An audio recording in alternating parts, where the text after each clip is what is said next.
Korea's 19th presidential election is underway, and we are just hours from finding out who the next leader of Korea will be. Exit polls suggest a strong victory for the Democratic Party of Korea's Moon Jae-in, but of course we will have to wait for the official vote count.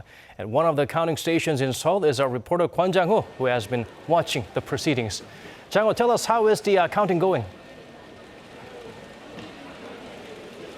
Good evening, Daniel. I'm here at the Yeouido High School Gymnasium, where behind me there are some 250 volunteers who are steadily and busily working their way through the nation's vote. Now, of course, the National Election Commission monitors are reminding them to take it slow and steady. Now, this is one of 251 locations around the country, and voting closed 2 hours ago, but counting only began about an hour and a half ago, actually, as the ballot boxes took time to be delivered. The first numbers from this location are slowly starting to come in, much like the rest of the country as well. At the current count, Moon Jae-in has a lead of around a few thousand votes over Hong Joon-pyo of the Liberty Korea Party, but it's much too early for that to gauge an accurate picture of the final outcome. Well, Chang-ho, the anticipation is obviously very high for the results of this election. Is there any sense of when the winner will be announced at this point? Well, it's not exactly clear at the moment, but we don't expect it to take too long. As mentioned earlier, Moon Jae-in's exit poll numbers show that he's expected to win by a very large margin, or almost up to 20%. So that means the voting count should reflect that sometime soon, possibly another 3 to 4 hours before we can declare a winner. And also who comes second and third is also of an interest. Ahn CheolSoo, the exit polls suggest Hong has just pipped Ahn CheolSoo of the People's Party, contrary to earlier opinion polls. But those numbers do not include early voting or postal votes. This year was the first time early voting was in place for the presidential elections, and it was accounted for about a third of the total votes cast. Those early votes are not believed to have been favorable to Hong, so we'll see how they affect the final result. The National Election Commission said they expect to make an official announcement around 7 a.m. tomorrow, but a winner is expected to be declared much earlier than that. Back to you, Daniel. All right, thank you so much for being out there for us, Chang-ho. We'll turn to you in our later newscast. And now, let's turn to our Kim Ji-yeon, who has been with us in the studio to provide the latest figure on voting results. Ji-yeon, obviously Moon Jae-in is holding a very noticeable lead, but then the numbers fluctuate depending on the regions. Let's get to the figures. Let's go straight to it. But before I go through it, let's look at the number of votes cast. And this is the number of eligible voters as of 9:54 p.m. Korea time, according to the National Election Commission. Votes counted as of now. And in the city of Seoul, we have Moon Jae-in from the Democratic Party of Korea with 42.6% lead, and Ahn CheolSoo from the People's Party with 22.4%. In Gyeonggi-do Province, we have Moon Jae-in from the Democratic Party of Korea with 37.6% lead, followed by Hong Joon-pyo with 25.6%. In the western port city of Incheon, we have Hong Joon-pyo with 42.9%, followed by Moon Jae-in with 25.3%. Gangwon-do Province, we have Moon Jae-in with 33.6% lead, followed by Hong Joon-pyo with 32.5%. In Gyeongsang-buk-do Province, we have Hong Joon-pyo in the lead with 58.1%, followed by Moon Jae-in with 16.9%. Quite a gap there, isn't there? And in the city of Daegu, we have Hong Joon-pyo with 52.4% and 18.2%. In Gyeongsang-namdo Province, Hong Joon-pyo with 40.8% and Moon Jae-in with 35.4%. In the city of Ulsan, we have Hong Joon-pyo in the lead with 52.8% and Moon Jae-in with 19.3%. In Korea's second largest city, with Hong Joon-pyo in the lead with 40%, followed by Moon Jae-in with 33.9%. In Jeollabuk-do Province, we have Moon Jae-in with 64.0%, followed by Ahn CheolSoo with 25.8%. In Jeollanam-do Province, another liberal stronghold, we have Moon Jae-in with 58.3%, followed by Ahn CheolSoo from the People's Party with 33%. In the City of Light, we have Moon Jae-in with 55.8%, followed by Ahn CheolSoo with 36.3%. And we don't have figures for Daejeon right now. In Korea's administrative capital, we have Moon Jae-in with 44.2% and Hong Jun-pyo with 22%. In Chungcheongbuk-do province, we have Moon Jae-in with 36.9%, followed by Hong Jun-pyo with 30.4%. In Chungcheongnam-do province, which is considered as a swing state in most elections, we have Moon Jae-in with 33.9% and Hong Jun-pyo with 32.1%. Last but not least, we have Jeju Island with Moon Jae-in with 41.8% and Ahn CheolSoo with 22.8%.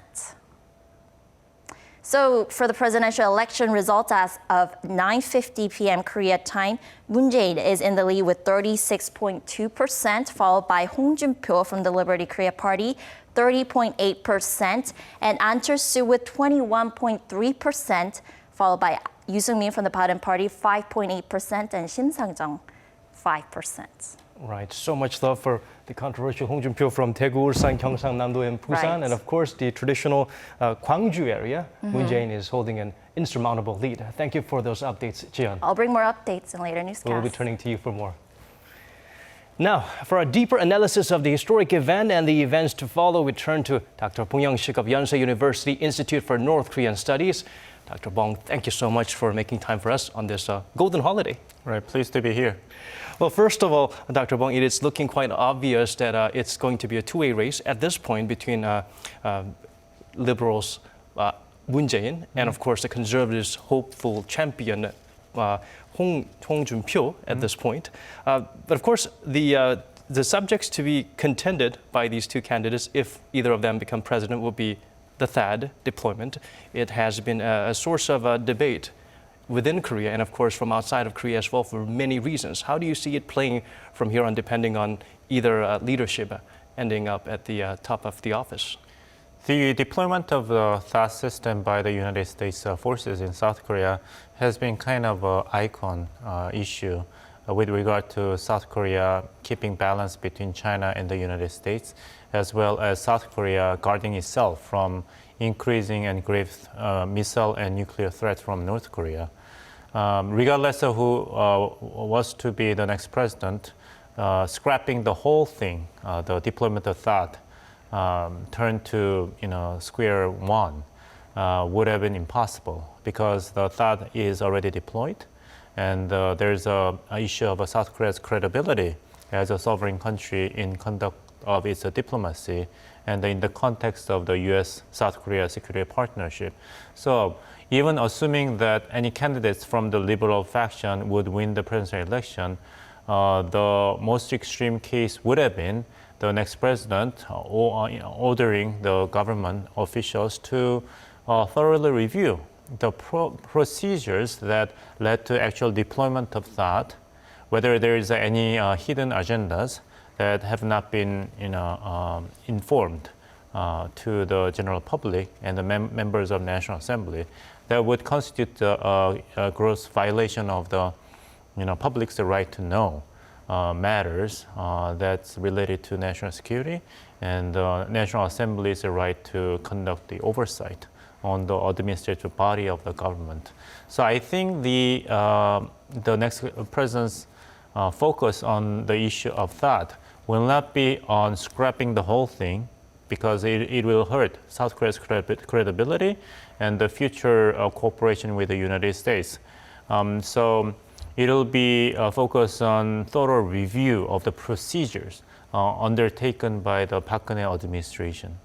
Right. It's certainly something that has been evoking a lot of questions from within South Korea now that the question marks have been flooding because of the possibly questionable leadership of the Park Geun-hye administration. Well, we'll turn to you for more questions and more deeper analysis, Dr. Bong, in a while. Right. Now it's time to check back with each of the 5 major candidates' campaign headquarters. First, where we saw the most cheers at the Strike of 8, our Kim Hyun-bin is at Moon Jae-in's Minju Party of Korea headquarters set up at the National Assembly. Hyun-bin, is the atmosphere still quite celebratory over there now? That's right, Daniel. You saw the crowd here earlier erupt in cheers, just as I did. The atmosphere has changed drastically after the vote exit polls have been released. Now, with major broadcasters projecting that the winner will be the nominee of this party, Moon Jae-in. Now, scores of domestic and international media, party members, and campaign aides are watching the vote count with that expectation in mind. Now, still, Moon's campaign aides don't want to pop the champagne too early, as this is the key moment they have been building up for the last 5 years. Now, they have the front rows of this auditorium occupied with their eyes fixed on TV sets that show live feeds of the vote count. Now, Moon Jae-in arrived a little over an hour ago and thanked his party and the people for their support. If we win today, the victory is due to our desperate determination. First, it's our people's hope of a change of government. Second is my party using all its might to fulfill the public's desire. These factors have become the strong driving force taking us to victory. Now, however, Moon did not stay long and is at his home in Northwest Seoul to check out the final results. He did, however, begin election day early this morning by going to the polling station near his home with his wife to exercise his right to vote. And after casting his ballot, Moon urged the people to join forces and vote to build a better country. Now, lawmakers have their fingers crossed that the final vote count will resemble the exit poll results. Now, prudence is the word here as vote count begins, and prudent, yet with fingers crossed, is how I would describe the ambience here at the Democratic Party of Korea campaign headquarters set up at the National Assembly. Daniel. Thank you. And the numbers fluctuating violently depending on the region. We'll see how it turns out. What about the runner-up, Hong Jun-pyo's camp? What's the atmosphere like there, Semin? Any change of mood yet over there? Not just yet, Daniel. It's still quiet, and anxiety is filling the atmosphere here at the headquarters, campaign headquarters of the Conservative Liberty Korea Party, after still learning that the exit polls had shown their candidate landing in a distant second place. Now, but the atmosphere here still shows that a lot of the party officials are not resorting to the exit polls, as they believe that it's not over until all ballots are being counted. Now, here at the campaign headquarters, we have learned that the candidate arrived about a little over half an hour ago after leaving his home in Songpa-gu district, southern Seoul. Now, leaving his home, Hong responded to the exit polls results, saying that if, in fact, those figures are correct, he is content to take on the task of rebuilding the party that fell apart since the impeachment of an former president. It's an indication that he has already accepted the possibility of a defeat. The candidate is likely to come out and offer words of thanks and encouragement to party officials who worked with him throughout the entire campaign period. But at the same time, the reporters here are on edge, as we have yet to learn where and when exactly Hong will be appearing. I'm also waiting for the candidate to make his way here to the briefing room so he can address the people at the podium located behind me. Now, in terms of the party officials still monitoring the vote count, there's a sense that they are not giving up just yet, as they have their eyes glued to the monitors. Daniel? All right, Simon, thank you for being out there for us to provide us with the updates. Now over to candidate number 3, Ahn CheolSoo of the center-left People's Party. Dr. Software mogul and now a party founder running for presidency. He has been marketing himself as the one who can best prepare the future toward the fourth industrial revolution and job creation. But his appeal may have not been enough to convince the people. We have our Song Ji-sun standing by at the People's Party campaign headquarters. Ji-sun? Daniel, the atmosphere here is very grave and quiet. The only loud voice you can hear is basically mine. It's been muted since exit poll numbers were released at 8 p.m. That was 2 hours ago. Now, although few have left, the lawmakers and leaders of People's Party are here at the National Assembly Memorial Hall watching the broadcast as the results are coming out. The People's Party chief Park Ji-won had told reporters that the figures are disappointing, but he will keep an eye on them, as those figures are just indicators and not the final verdict. However, the results are very disappointing and even more saddening for the splinter Liberal Party launched just last year, as its candidate Ahn CheolSoo was neck and neck with Moon and even beating him at a virtual one-on-one in opinion polls 3 weeks ago when the official campaign kicked off. But he did lose momentum after a series of TV debates where he failed to win and capture the hearts of the voters. And his figures dropped while Liberty Korea Party's Hong Jun-pyo began to garner conservative votes as the official campaigning headed into its final week.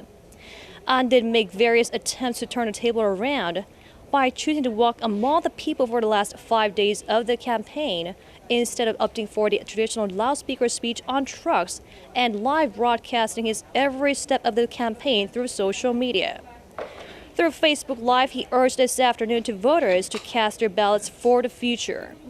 Since the blackout period last week, which opinion polls were no longer released, the People's Party has been claiming that Ahn's supporting rate has been absorbing those of swing voters and urged voters to choose him, number 3 in the ballot, and not the number 1 nor 2, which correspond to the largest parties that took power in turns. But it turned that the nation chose those two over the tech guru candidate. Ahn will make his way to this election headquarters as soon as the results become clear. We do not know when that will take place, but we'll keep you updated through the night. Back to you. All right, Jaein, thank you for those updates. Now let's go back to our Dr. Fu YongShee, who is joining us in the studio for a deeper analysis and breakdown of the situation in South Korea with the snap election, which was inevitable finally happening. We talked a little bit about the THAAD situation, how it can't be scrapped, but we need to work out the fine prints from here on. The leading candidate at the moment, Moon Jae-in, seemed a little wishy-washy about where he stands, whether it's for or against, or that it needs to be drastically renegotiated. That's why he used the magical expression that he's going to rigorously review the whole thing. And to review the whole thing may mean anything and everything. So he would try to maintain very flexible and open approach to the issue. And you have to, understand that new president will be in a very hard-pressed position in order to satisfy very diverse demands. This is not typical presidential election. And a very angry and disappointed public. Angry, disappointing, public with a very high expectation after the impeachment of the former president. High level Park of distrust as well. Distrust in the government too.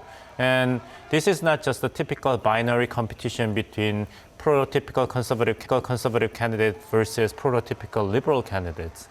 We have Dr. Ahn CheolSoo and Yoo Seung-min and Sim Sang-jung representing kind of a new kind of conservative voice and a new kind of a liberal the kind of voice. voices we would not have heard in presidential elections in the past. So the concern is that Mr. Moon Jae-in, if we assume that he's going to be the next president, with his identity as a kind of a politicians, experienced but yet tied to the old practices, would be able to incorporate the demand from the other Korean constituents, demanding new kind of politics. There seem to be a lot of concerns about not Moon Jae-in himself, but rather the people around him as well. Like you said, they may have been a bit of out of place and out of time at this point. Out of place, out of time, but at the end of the day, all responsibility will be assumed by the top leadership, as it was the case for the former President Park Geun-hye. Right, and of course, the mystery and enigma during this election is, of course, number 2 candidate, Mr. Hong Joon-pyo. He himself sometimes compares himself or touts himself as somewhat of a Donald Trump. What do you think is the magical appeal that keeps a strong support base for this particular candidate? What was the magical appeal for Mr. Donald Trump when he was outside candidate? Fire, aim, and then talk about it. Right. That seems to be his approach. He succeeded in pandering to the very deep anxiety among constituents about the impact of globalization on their personal well-being, job security, and the future of their children. So Hong Joon-pyo took some plays out of Donald Trump's playbook and promised a lot of things in a very clear message. Clarity in delivering tough message has been his strong points. But at the same time, this has been the election for liberals to lose because this is highly affected by the bankruptcy of the Park Geun-hye presidency. So it was a very tough election to win for conservative. Right, but of course we can't just ditch the comparison there. President Donald Trump is of course a very successful businessman. Hong Joon-pyo, meanwhile, is of a different breed, but he seems to speak the language of Trump. So how would we arrange this? Speak the language of Trump, but at the same time he cannot really diminish his image as a politician of old days. I think that's the reason why Mr. Hong Joon-pyo was not as successful as Donald Trump was in the U.S. presidential election. Okay, well, I guess this is the time we have to say our goodbyes, Professor Hong, because we are, Professor Bong, that is. Sorry for my confusion. We will have to wrap up our pleasant and very insightful little session here, and we hope to have you back in our studio for your insights after the elections. Thank you so much, Dr. Fu YongShee. Thank you.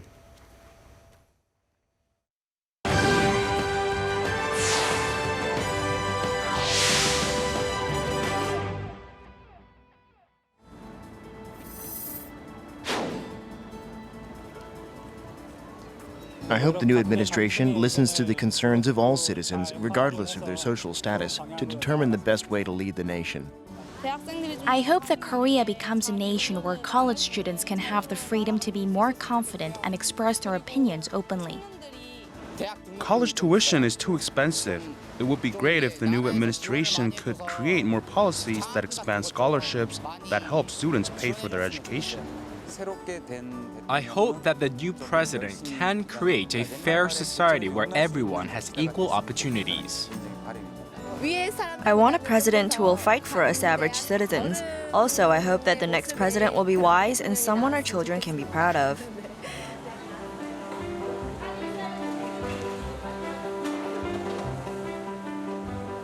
We are all struggling right now. For example, I wake up every day at 6 a.m. and work until 9 p.m., barely making enough to get by. I hope the next president will do something to save us from these difficult times. This is not the time to talk about the differences between political parties. Now is the time to focus on unity, not on division, for that is the only way we'll be able to grow as a nation. I hope that the new president does not hurt the people. Even though things might not get the way the president envisions, what is important is that he or she makes the effort to make things happen.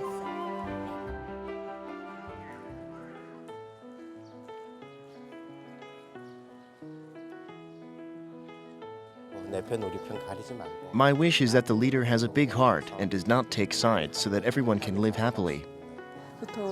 The country is split. There needs to be interaction with the people. I would like a president who can do that while solving the North's nuclear problem. Since the economy isn't doing so well, I hope a lot of efforts are made for young and unemployed people. I'm hoping that the entire political system is reformed in a transparent way where politics will exist for the people. I long for a country that's fair to even those without power. I long for a country where power is not centralized, a country where powerless people can also live happily.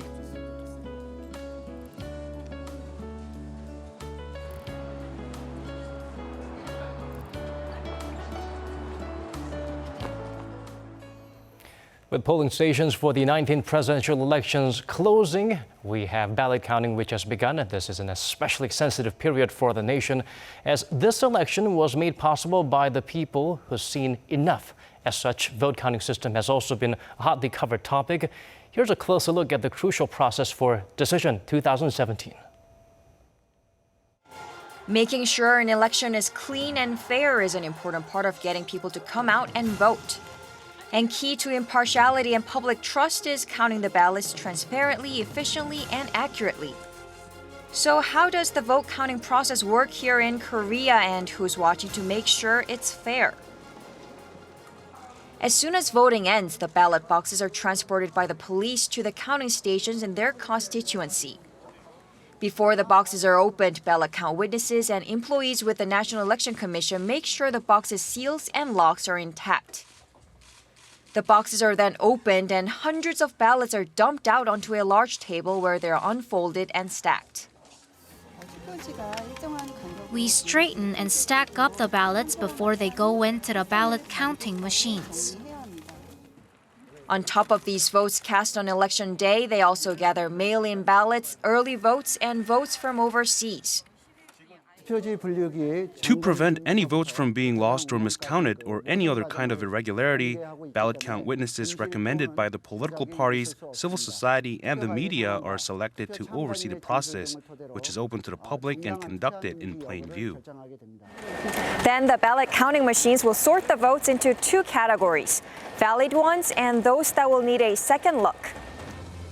Valid votes will be read and sorted by candidate.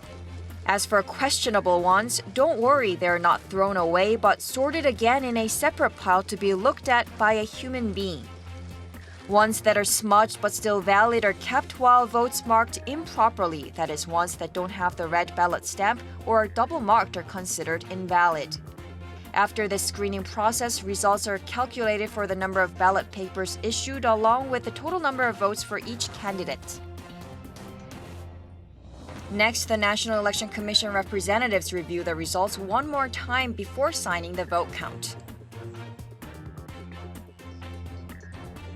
This whole 5-step of vote counting process, safely transferring the ballot boxes, unsealing the boxes, automated vote counting, manual vote counting, and the extra screening, is what makes Korea's voting system rank among the best in the world. According to research by Harvard and Sydney University in 2014, Korea ranked 12th among 127 countries in terms of perception of electoral integrity, with vote count scoring 96 points out of 100. Last but not least, the vote results are sent to the National Election Commission for a final screening, which is then formally announced by the chairperson, usually by the following morning. 김혜성, 아리랑 뉴스. That does it for me at this hour, but our coverage of the 2017 presidential election continues. Our Moon Gun-young will have the latest for you at midnight Korea time, so do tune in again then. Thank you for watching.